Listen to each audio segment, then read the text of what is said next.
सुप्रभात बच्चों, आज हम आपकी क्लास 7 में विज्ञान का पहला चैप्टर भोजन और पोषण इस चैप्टर को स्टडी करेंगे, पढ़ेंगे। इस चैप्टर में हम जानेंगे कि जो भोजन होता है, जो हम खाते हैं, वो एक्चुअल में क्या है, उसका रोल क्या है, उसका महत्व हमारे जीवन में क्या है, उससे हमको क्या प्राप्त होता है, क्या कार्य है, इन सभी चीज़ों पर हम चर्चा करेंगे। तो सबसे पहले यदि हम भोजन की परिभाषा की बात करें तो वे सभी पदार्थ जिनसे मिलकर या जिनसे हमारे शरीर को ऊर्जा प्रदान की जाती है या ऊर्जा प्राप्त होती है, उनको हम भोजन कहते हैं एक साथ। इसके अलावा जब भोजन हमारे शरीर को शारीरिक क्रियाओं के लिए या शरीर के विभिन्न कामों के लिए एनर्जी देता है, ऊर्जा देता है, तो यह प्रक्रिया पोषण कहलाती है और इंग्लिश में इसको न्यूट्रिशन कहते हैं। ठीक है, तो पोषण अगर हम आपकी परिभाषा देखें, देखिए शक्ति प्रदान करने के लिए, शरीर के विकास के लिए तथा शरीर के सभी भागों को सुव्यवस्थित रखने में शरीर जिस भोजन का उपयोग करता है या जिस प्रकार के भोजन का उपयोग करता है, वह प्रक्रिया है भोजन के द्वारा हमारे शरीर को ऊर्जा देने की प्रक्रिया क्या कहलाती है, पोषण कहलाती है। अब यदि हम सभी सजीवों में पोषण के प्रकारों की बात करें तो आपको पता है कि जो सजीव प्राणी होते हैं वो दो प्रकार के होते हैं। एक तो जानवर होते हैं जिनको जंतु बोलते हैं, और दूसरे पादप यानी पौधे होते हैं।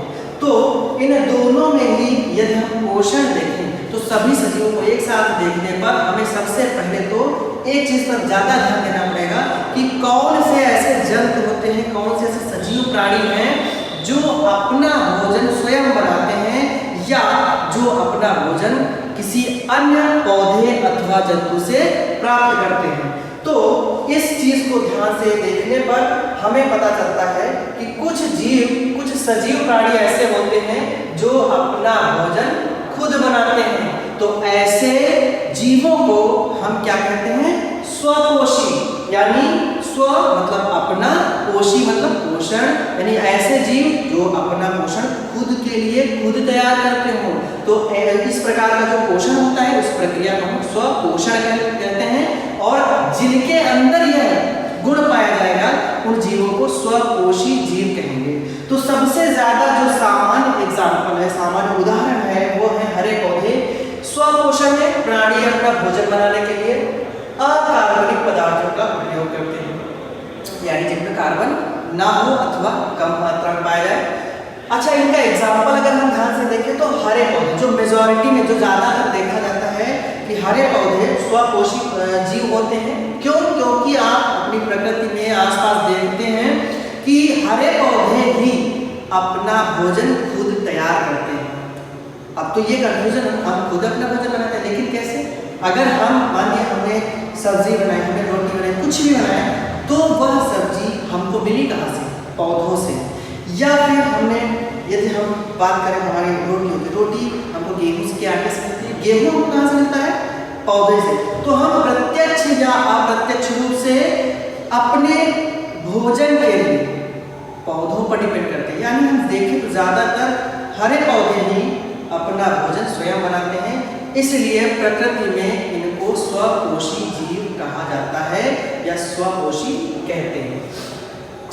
हरे पौधे क्या करते हैं कि कार्बन डाइऑक्साइड, जो हमारे वातावरण में कार्बन डाइऑक्साइड गैस होती है, जल और मिट्टी से मिलने वाले खनिज पदार्थों का उपयोग करके अपना भोजन ग्लूकोज के रूप में बनाते हैं, और यह प्रक्रिया क्या कहलाती है? प्रकाश संश्लेषण। बेटा, प्रकाश संश्लेषण शब्द का मतलब हुआ प्रकाश की उपस्थिति में संश्लेषण। अब कौन प्रकाश? सूर्य का प्रकाश। जब हम सूर्य के प्रकाश की उपस्थिति में पौधे को देखते हैं ना, तो वह पौधा यदि सूर्य के प्रकाश की उपस्थिति है वो अपना भोजन संश्लेषित कर पाएगा, अदरवाइज नहीं कर पाएगा। अच्छा, इस चीज के लिए उनके पास हम अगर कहें कि हम क्यों नहीं कर सकते यह प्रोसेस या प्रक्रिया हमारे अंदर क्यों नहीं? क्योंकि हमारी कोशिकाओं में एक विशेष भाग जिसको कहते हैं क्लोरोफिल, यानी क्लोरोफिल की अनुपस्थिति होती है। आपने देखा होगा लगभग सारे के सारे पौधे हरे दिखाई देते हैं, यानी उनकी पत्तियां हमको हरी दिखाई देती हैं। यह हरे रंग का पदार्थ जो पौधों को हरा दिखने में मदद करता है, जो पौधों को हरा बनाता है, यह पदार्थ क्या कहलाएगा? क्लोरोफिल कहलाएगा। हमारे अंदर क्या कोई ऐसा ऑर्गन है? नहीं है। क्या हमारा कोई भी शारीरिक अंग हरा दिखता है? नहीं। इसका तात्पर्य है कि हमारे अंदर क्लोरोफिल की अनुपस्थिति है, कमी की वजह से हम अपना भोजन स्वयं नहीं बना सकते। तो फिर हम अपने भोजन के लिए किस पर डिपेंड करेंगे? दूसरों पर। तो जिन जीवों में अपना भोजन स्वयं बनाने की क्षमता होती है वो स्वपोषी कहलाएंगे। स्वपोषी यानी हरे पौधे जब अपना भोजन बनाते हैं तो उस प्रक्रिया को कहेंगे प्रकाश संश्लेषण। एक छोटी सी रिएक्शन दी गई है जिसमें आप देखेंगे कार्बन डाइऑक्साइड यानी CO2 प्लस जल यानी H2O, और ये दोनों मिलकर सूर्य के प्रकाश की उपस्थिति में तथा क्लोरोफिल की उपस्थिति में ग्लूकोज और ऑक्सीजन का निर्माण करते हैं। आपने पढ़ा होगा ना कि पौधे कार्बन डाइऑक्साइड यूज करते हैं और ऑक्सीजन रिलीज करते हैं। तो यह वही प्रोसेस है, वही प्रक्रिया है जिसके थ्रू पौधे वातावरण से कार्बन डाइऑक्साइड लेते हैं और ऑक्सीजन इधर रिलीज करते हैं, मुक्त करते हैं, और वही ऑक्सीजन हम सांस में लेते हैं और श्वसन के दौरान हम कार्बन डाइऑक्साइड रिलीज करते हैं, मुक्त करते हैं। इसी प्रकार से पौधों एवं जंतुओं के मध्य यह श्वसन चक्र चलता रहता है। तो स्वपोषण तो आपको अच्छे से समझ में आ गया होगा। स्व मतलब अपना, पोषण मतलब पोषण करने वाले। अब हम बात करते हैं परपोषण की। पर मतलब होता है दूसरों को या कोई अन्य, और पोषण यानी हम अपने पोषण के लिए अपने आप को ऊर्जा प्रदान करने के लिए हम किसी अन्य पौधे अथवा जंतु पर यदि निर्भर करते हैं तो हम कैसे जीव हुए? हम हुए परपोषी जीव। और इस प्रकार हमारे अंदर की पोषण की प्रक्रिया क्या कहलाएगी? परपोषण।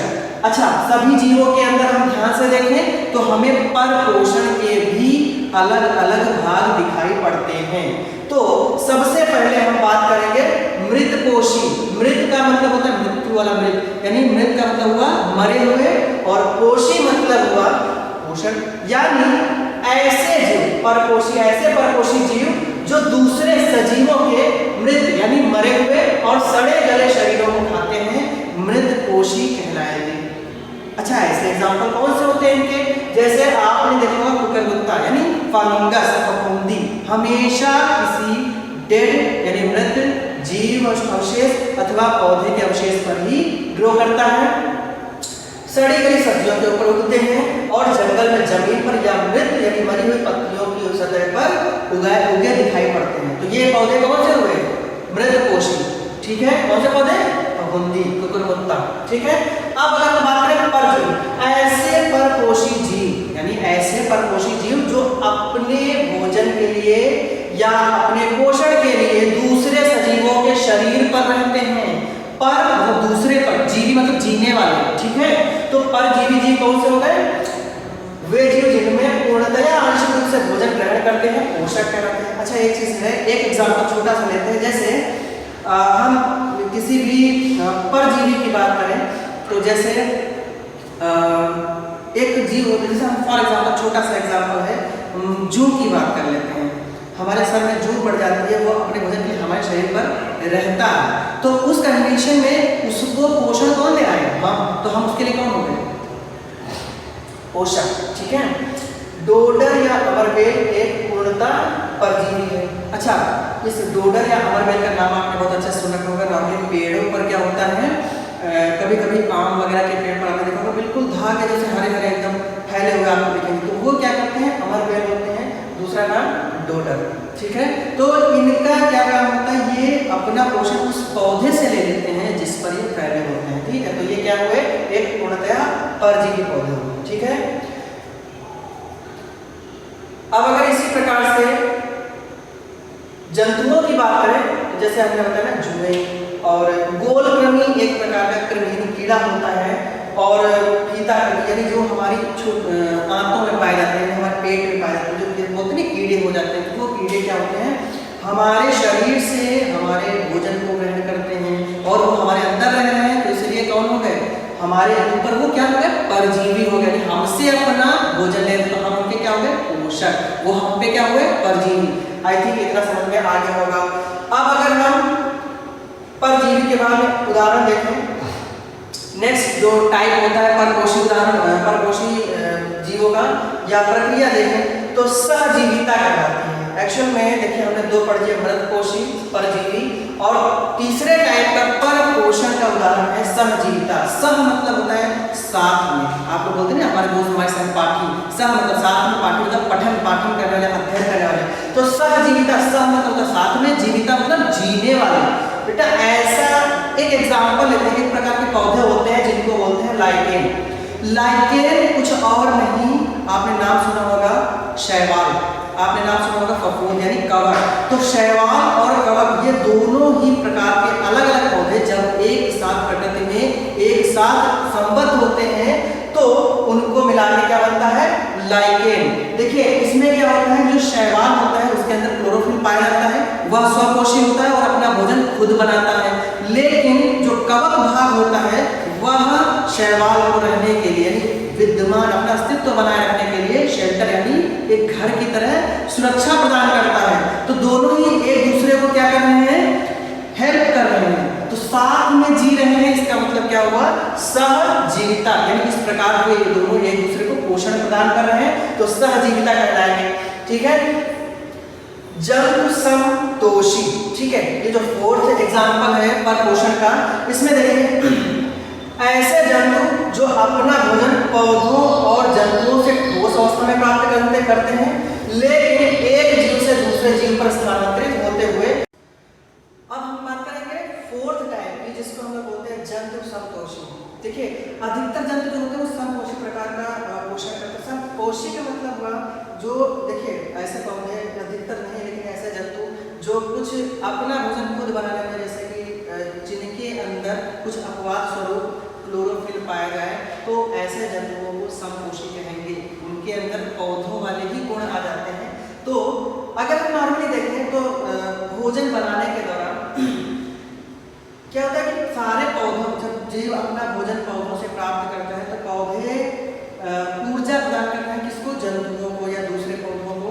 तो जो ऊर्जा पौधे उत्पन्न करके दूसरे को दे रहे हैं या एज अ फूड या भोजन के रूप में प्राप्त किए जा रहे हैं, या ऐसा कोई पदार्थ दे रहे हैं, जैसे हमको गेहूँ मिलता है, चावल मिलता है, ये सारी चीज़ें हमको कहाँ से मिलती हैं, पौधों से मिलती हैं।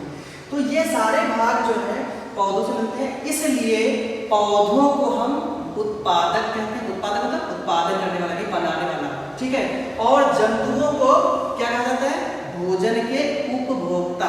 उपभोक्ता मतलब जो उसका उपभोग करे यानी यूज करे। ठीक है, आई थिंक समझ में आ गया होगा। अब हम अगर देखें तो भोजन ग्रहण करने की प्रवृत्ति के आधार पर जो जंतु हैं उनके कुछ निम्नलिखित समूह हैं, हम उन पर थोड़ा सा चर्चा करते हैं, प्रकाश डालते हैं। शाकाहारी जीव, शाकाहारी यदि हम इस शब्द का संधि विच्छेद करें तो शाक प्लस आहारी, यानी ऐसे जंतु जो शाक सब्जी खाते हैं, यानी प्लांट्स को खाते, सिर्फ प्लांट्स को। ठीक है, तो ऐसे जंतु में क्या आता है, जैसे खरगोश, भेड़, बकरी, जिराफ, हिरण, जेब्रा, गाय, हाथी, ये सारे क्या हैं, वेजिटेरियन। मतलब कह सकते हैं कि हार्बिवर्स, जैसे हम इंग्लिश में ये वर्ड होता है, कि हिंदी में हम क्या कहेंगे, शाकाहारी जंतु। इसके बाद ऐसे जंतु जो अपना भोजन दूसरे जीवों से प्राप्त करते हैं। जीवों से कैसे, दूसरे जंतुओं का मांस खाते हैं, तो ऐसे जीवों को हम क्या कहेंगे, मांसाहारी, यानी मांस प्लस आहारी। यदि हम संधि विच्छेद करेंगे तो मांस को खाने वाले जीव क्या कहलाएंगे, मांसाहारी। और ये आपको बहुत अच्छे से पता है, शेर, चीता, बाघ, ये सारे जंतु किसमें आते हैं, मांसाहारियों की श्रेणी में। इसके बाद यदि हम देखें तीसरा प्रकार है, थर्ड टाइप होता है सर्वाहारी जंतु। ऐसे जंतु जो पौधे और जंतु दोनों को खाते हैं। ठीक है, यानी उनके लिए कोई स्पेशलिटी नहीं है, तो ऐसे जंतुओं को हम कहेंगे सर्वाहारी। संधि विच्छेद करने पर हमको पता चलेगा सर्व प्लस आहारी, यानी सभी चीजों का आहार करने वाले, सभी चीजों को खाने वाले। तो ऐसे जीवों में कौन है, कुत्ता, बिल्ली, भालू, मोर, कौवा, बंदर, मुर्गी, और इसके अलावा हम खुद, यानी मानव भी एक सर्वाहारी जीव है। ठीक है, अब हम इसके बाद देखिए, हम मांसाहारी जीवों की तो बात कर चुके हैं, हम कुछ पौधों की बात करते हैं जिनके अंदर दूसरे जीवों को खाने की कैपेसिटी होती है, क्षमता होती है। अच्छा, ये सोच के तो बड़ा हैरानी होती है, ऐसे पौधे भी हैं।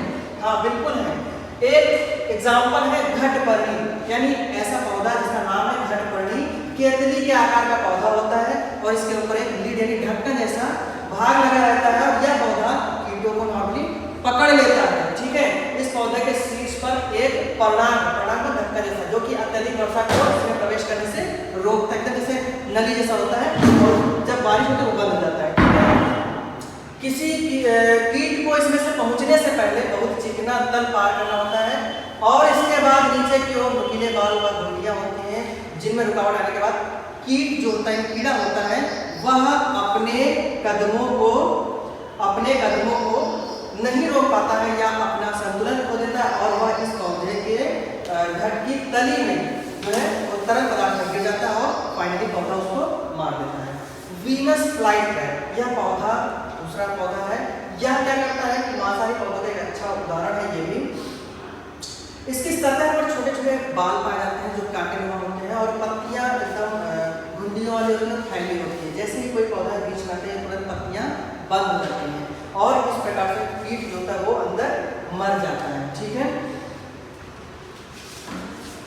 इसके बाद जो जंतु आते हैं जैसे अपमार्जक। अपमार्जक का मतलब क्या होता है? ऐसे जीव जो मृत व सड़े गले जीवों को खाते हो। तो इसमें कौन आएगा? जैसे गिद्ध, लोमड़ी, भेड़िया, लकड़बग्घा, ये सारे जंतु क्या कहलाएंगे? अपमार्जक कहलाएंगे, यानी ये सड़ी गली चीजों को साफ हटाते हैं। अब हम बात करेंगे परपोषण के प्रकार। विभिन्न जंतुओं में भिन्न भिन्न प्रकार के तथा विशेष अंग भोजन को ग्रहण करने के लिए होते हैं। अब अच्छा, इस परपोषण के प्रकार में हम जीवों के आधार पर अलग अलग थोड़ा सा देखते हैं।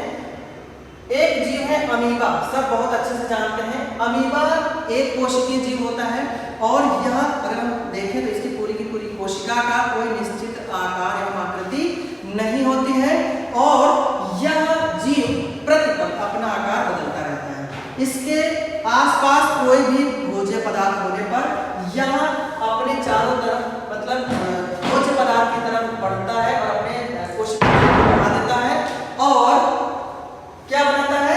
कूटपाद बनाता है, यानी झूठे पैर बनाता है। देखिए पैरों के बीच में क्या भोज्य पदार्थ है, और झूठे पैरों से ये क्या करता है? उसको कैप्चर कर लेता है, पकड़ लेता है, और फिर धीरे धीरे उसको नष्ट कर देता है, यानी उससे अपना भोजन ग्रहण कर लेता है। यदि हम दूसरा एग्जाम्पल है पैरामीशियम। यदि हम पैरामीशियम की बात करें तो पैरामीशियम की पूरी सतह पर छोटे छोटे रोए पाए जाते हैं, जिनको हम पछमाद बोलते हैं हिंदी में, और यह उन पछमाद अथवा सीलिया, इंग्लिश में सीलिया बोलते हैं, सीलिया की सहायता से अपने चारों तरफ घिरे हुए जल से अपने भोजन को अपनी तरफ खींचता है। हाइड्रा की अगर हम बात करें तो हाइड्रा में एकदम सिलेंडर यानी बेलना का यह जंतु आपको दिखेगा। इसके ऊपरी सतह पर सेंसरी यानी संवेदनशील स्पर्शक यानी टेंटिकल्स, इंग्लिश में टेंटिकल्स बोलते हैं, हिंदी में स्पर्शक बोलते हैं, वो लगे होते हैं, और वो अपने स्पर्शकों को इस प्रकार से मूवमेंट यानी गति कराता है, और उसकी सहायता से इन स्पर्शकों के संपर्क में आने वाले जीवों को वो पकड़ के और मुंह के अंदर इंगल करता है, ग्रहण कर लेता है। ठीक है, अब अगर हम घरेलू मक्खी की बात करें, घरेलू मक्खी में पोषण, घरेलू मक्खी भोजन पर बैठती है। इसकी लार यानी इसका जो सलाइवा होता है, मक्खी का जो सलाइवा होता है, वह भोजन पर प्रोबोसिस के चारों ओर फैल जाती है। अच्छा, प्रोबोसिस का मतलब क्या होता है? मक्खी का अगर आप कहीं भी माउथ पार्ट देखते हैं, मुख भाग देखते हैं, तो वह एकदम नुकीला दिखेगा आपको, और इसलिए उस माउथ भाग मुख भाग को हम लोग क्या बोलते हैं? प्रोबोसिस बोलते हैं। उसकी लार में कुछ एंजाइम उपस्थित होते हैं जो भोजन को पचा देते हैं और उसके लिए सॉल्यूबल बना देते हैं, उसको ग्रहण करने लायक बना देते हैं। ठीक है, मच्छरों में अगर हम ध्यान से देखें, मच्छर क्या करते हैं? हमारी स्किन में काट कर और चूस कर ब्लड चूसते हैं, हमारे रक्त चूसते हैं, और उस रक्त से फिर जो है अपना पोषण लेते हैं। लेकिन एक चीज ध्यान देने वाली, हमेशा मादा मच्छर ही हमारा रक्त चूसते हैं, जो नर मच्छर होते हैं वो हमारा रक्त नहीं चूसते हैं। तितलियों में भी जो माउथ पार्ट होता है, मुख भाग होता है, वो मक्खियों के जैसा ही लगभग होता है, और इसलिए उनके मुख भाग को भी हम प्रोबोसिस बोलते हैं। फूलों से ये अपने प्रोबोसिस की सहायता से रस चूसते हैं और उससे अपना पोषण लेते हैं। अब अगर हम पोषण की प्रक्रिया में आगे बढ़ने से पहले हम ये उम्मीद करेंगे कि आपको यहाँ तक का सारा समझ में आ गया होगा। यदि नहीं समझ में आया तो आप वीडियो को वापस से रिवाइंड करके पूरा यहाँ तक देखेंगे, इसके बाद हम आगे बढ़ेंगे। तो आगे बढ़ते हैं। पोषण की प्रक्रिया में जो चरण होते हैं, चरण का मतलब स्टेप्स, क्या क्या करना पड़ता है किसी भी जीव को पोषण के दौरान। तो पहला है अंतर्ग्रहण। अंतर मतलब अंदर की तरफ, ग्रहण मतलब ग्रहण करना। कोई भी जीव यदि अपने भोजन को अंदर की तरफ ग्रहण करता है उसको हम लोग अंतर्ग्रहण बोलते हैं। दूसरा होता है पाचन। पाचन क्या होता है कि हम जैसे जो भोजन हम लेते हैं, जो इनटेक करते हैं या ग्रहण करते हैं शरीर में, वह उसी प्रकार से हमको ऊर्जा नहीं देता है। उसका हमको ऊर्जा देने के लिए अपने से छोटे छोटे घटकों में या टुकड़ों में या भागों में टूटना बहुत आवश्यक होता है। इसलिए यह टूटने की प्रक्रिया क्या कहलाती है? पाचन कहलाती है। यानी हम जो भोजन खाते हैं वो उस रूप में हमको ऊर्जा नहीं देता है, वो अपने से छोटे तत्वों में टूटता है, विभक्त होता है और तब वह हमको ऊर्जा प्रदान करता है। अवशोषण, जब भोजन पाचित हो जाता है, भोजन का पाचन हो जाता है, तो उस पचे हुए भोजन से हमारे शरीर के विभिन्न भागों द्वारा, हमारे शरीर की विशेष रूप से आंत के द्वारा भोजन के जो पोषक तत्व होते हैं वह अवशोषित किए जाते हैं और यह प्रक्रिया अवशोषण कहलाती है। और अवशोषण के तत्पश्चात स्वांगीकरण। स्वांगीकरण में क्या होता है कि जो पोषक तत्व हमारे शरीर के विभिन्न भागों में अवशोषित हुए हैं वह हृदय के साथ साथ या शरीर की विभिन्न कोशिकाओं में जाकर और ऊर्जा उत्पन्न करते हैं। और इसके पश्चात जो भी बचा हुआ अपशिष्ट पदार्थ होता है वह हमारे शरीर से बाहर निकाल दिया जाता है और इसलिए बहिक्षेपण कहलाता है। यदि हम यही चीजें अमीबा के केस में बात करें तो अमीबा के केस में बचा हुआ पदार्थ खाद्य रिक्तिका के द्वारा बाहर आ जाता है। हाइड्रा में बचा हुआ पदार्थ एक छोटे से छिद्र के रास्ते बाहर जाता है जो कि मुख और गुदा दोनों का कार्य करता है। ठीक है, अब अगर हम अमीबा, जो लास्ट टॉपिक है, अमीबा में पोषण की बात करें तो अमीबा का भोजन जीवाणु, सूक्ष्म शैवाल और दूसरे अन्य छोटे छोटे कणों से मिलकर बना होता है। यानी अमीबा क्या करता है, आपने आसपास जो भी जीवाणु कोशिकाएं पाई जाएंगी, छोटे छोटे शैवाल पाए जाएंगे, छोटे छोटे नाड़ी पाए जाते हैं, उनको घेर लेता है, झुंडी यानी फूटपाथ की सहायता से घेर लेता है। और इन फूटपाथ को हम लोग स्यूडोपोडिया भी कहते हैं। और घेरने के पश्चात उसको चारों तरफ से घेरने के पश्चात उसको विघटित कर देता है और उससे अपना न्यूट्रिशन ले लेता है। तो उम्मीद करते हैं कि इस भाग में हम अभी यहीं तक पढ़ेंगे और उम्मीद करते हैं कि आपको इतना सब समझ में आ गया होगा। इसके अलावा आप वीडियो को चैनल सब्सक्राइब करें, वीडियो को लाइक करना ना भूलें और बेल आइकन जरूर हिट करें ताकि आपको हर वीडियो आने वाली आपको सबसे पहले पता चल जाए। ठीक है, तो इस भाग में हम इतने स्टडी करेंगे। सब लोग बुक से पढ़ें, बुक ले लीजिए और जब बुक से पढ़ोगे तो और बहुत सारी जानकारी आपको मिलेगी। अगर कोई कंफ्यूजन होता है, कोई भी चीज़ नहीं समझ में आती तो आप लोग मैसेज कर सकते हैं, उसका समाधान किया जाएगा। आज के लिए बस इतना